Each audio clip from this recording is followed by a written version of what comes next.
Hey, what's going on, everybody? This is Tyrone back with Tech Life. And recently, Hulu made some changes. They increased price. And I know it's not a really a huge deal. Some of you that are on T-Mobile might not even use the Hulu perk. But as consumers, with everything that's happening around us, right, we got to count the small victories. And this is a small one, right? T-Mobile could have very easily, trust me, they could have very easily pushed the cost off onto the consumer. They did this with Netflix, right? As Netflix continued to increase price, as they added a 4K tier, they just told the consumer, hey, if you want it, you got to pay the extra cost. We'll cover what we cover, but you got to cover the rest.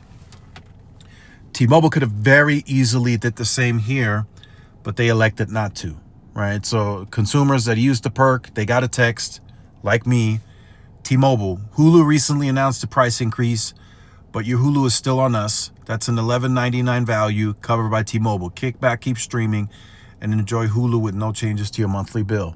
Like I said, it's a small victory, but we got to take it, right? We got to take what we can get. And like I said, this could have very well went south, and they could have increased our bills by $2 or whatever the increase was. They elected not to.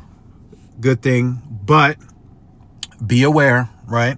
If Hulu decides to increase price again, that could very well change. T-Mobile could very well say, you know what, we reached our breaking point.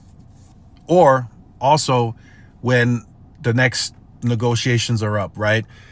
T-Mobile may be using this price increase to their advantage to let the consumer know that they're getting an additional value. But it is very likely that T-Mobile is still currently in its current agreement with Hulu, and that Hulu wasn't able to raise the price on the T-Mobile customer, right? Per the current agreement, right? So T-Mobile is saying, hey, let's use this as an opportunity to let the consumer know that we're giving them additional value by not raising their price, when in reality, they're still binded by the original agreement, right? So keep that in mind. There's always more to the story.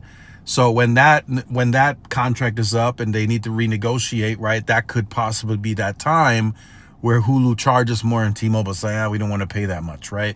Possibility, right? Just to give you guys more information as to how that all works for those of you who are new to the channel.